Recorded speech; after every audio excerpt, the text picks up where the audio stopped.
In 1992, a guy who sold designer shoes in Italy looked at Formula One, the most elite, expensive, high-tech motorsport on Earth, and said, "Yeah, I could do that." His name was Andrea Sassetti, and this is the story of Andrea Moda Formula, a team so bad, so dysfunctional, and so weird that it somehow became legendary. Let's start at the beginning. Andrea wasn't an engineer, he wasn't a racing driver, he wasn't even a motorsport fan really, he was a businessman, and a flashy one. He owned a shoe company, Andrea Moda, which made the kind of shiny loafers you'd wear to an 80s nightclub with too much cologne. Business was going all right, and Sassetti wanted to raise his profile. Now, if you or I made some money and wanted to get into racing, we might sponsor a car or buy a kart or, just hit up a track day. But Sassetti? He decided to buy a whole damn Formula One team. So in late 1991, he bought the remains of a team called Coloni, a legendary backmarker that hadn't qualified for a single race that year.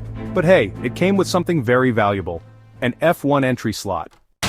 Sassetti slapped his shoe brand on the team name, called it Andrea Moda Formula, and showed up to the 1992 season ready to go.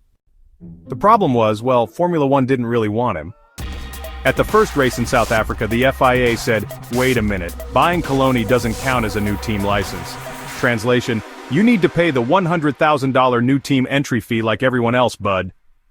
Andrea said no thanks, packed up, and went home. That was one race missed. Next up, Mexico. The team showed up with an ancient reworked Coloni chassis that hadn't been competitive in years. The FIA basically laughed and told them to build something new. So Andrea scrambled. He paid a company called Simtech for the rights to an old, unused chassis design, originally made for BMW, and rushed it into production. The result was the Andrea Moda S921. And to be fair, it actually looked like a real F1 car. Just one problem, it wasn't reliable, or safe, or even functional most of the time.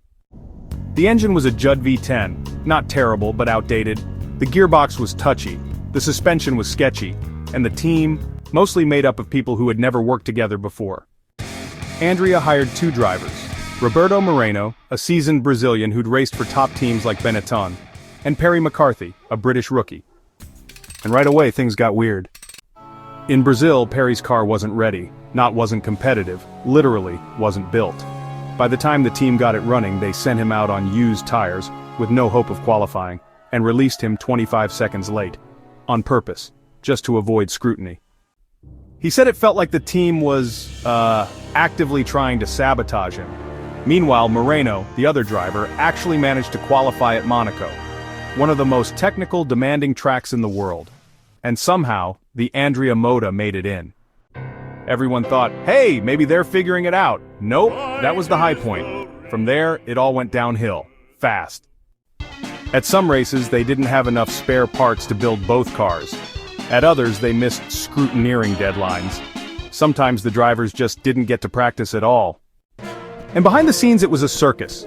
Mechanics weren't paid on time. Suppliers threatened to walk away. And Sassetti? He was accused of using fake invoices and dodging taxes. Then came Belgium. At Spa, the car failed scrutineering. Perry didn't turn a single lap. The team was falling apart. And then, mid-weekend, Andrea Sassetti was arrested at the track, like handcuffed and removed from the paddock. The charges? Forgery and fraud. Shady business dealings finally caught up with him. That was the last straw.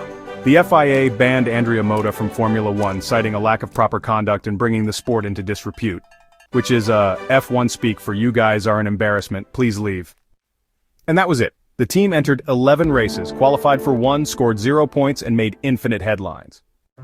Perry McCarthy, who suffered through the whole thing, would later become the original Stig on Top Gear. Roberto Moreno, bless him, returned to some decent teams. Andrea Sassetti, he went back to the shoe business and never touched racing again. But somehow, Andrea Moda became a legend, not for glory, not for speed, but for showing the world just how bad an F1 team can be, and still make the history books. And that's the beauty of Formula One. At the front, it's science, precision, and millions of dollars. At the back, it's a guy with a shoe company, a dream, and absolutely